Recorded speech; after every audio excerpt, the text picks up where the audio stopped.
Então lá vamos nós, mais um pouquinho de papo. Então, falando agora da questão da qual nos ensina o Tucídides o que é um símbolo de civilização e de requinte e a que ponto.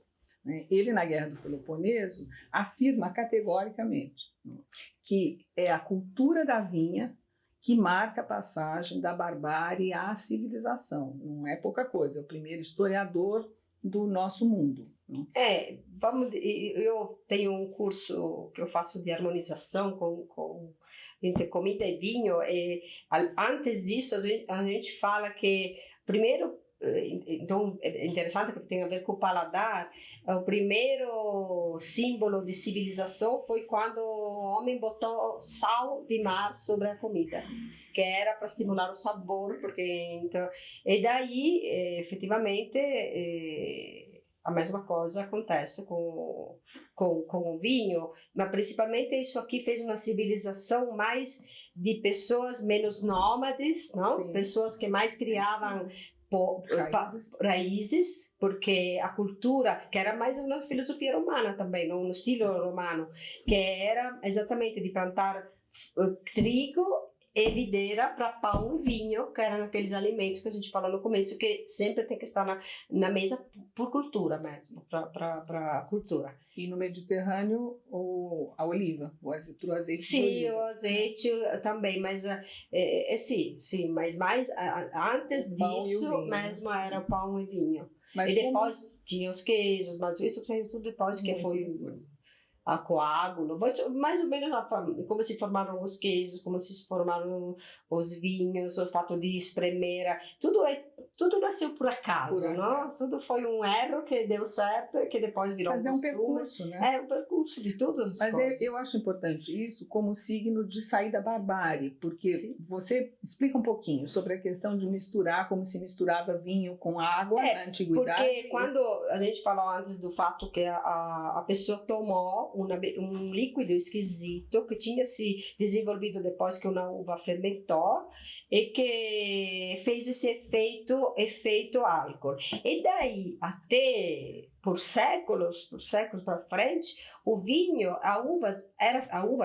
são as frutas, porque depois que se determinou que o vinho de qualidade era feito de uva, mas qualquer fruta fermentada dava uma bebida fermentada Sim. que poderia ser um vinho.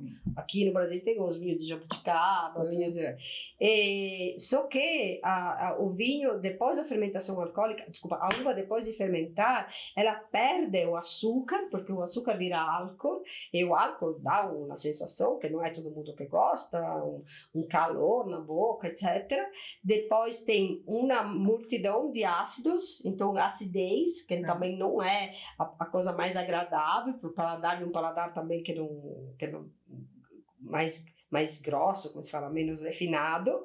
E a uva, principalmente a tinta e muitas outras frutas, tem o tanino, que vem da casca, que é a casca que fica macerando junto, e sem falar que os ambientes de fermentação eram ambientes cheios de bactérias, sujos, etc. Então, os vinhos, o contato com o oxigênio dava uma oxidação, etc. Então, esse sumo era horrível. Tanto é que hoje na Grécia se toma vinhos ainda misturados com resina. O vinho grego chama-se resina, que é com resina de árvores, mel, ervas aromáticas, se misturava com água de mar, com qualquer coisa que poderia aliviar esse sabor ruim. Então existia assim essa mistura, além da mistura da água com vinho, que dos simpósios. Dentro da cratera, que é aquele pote de cerâmica onde punha água de mar, se a gente pensa nisso, né? Água de mar com vinho.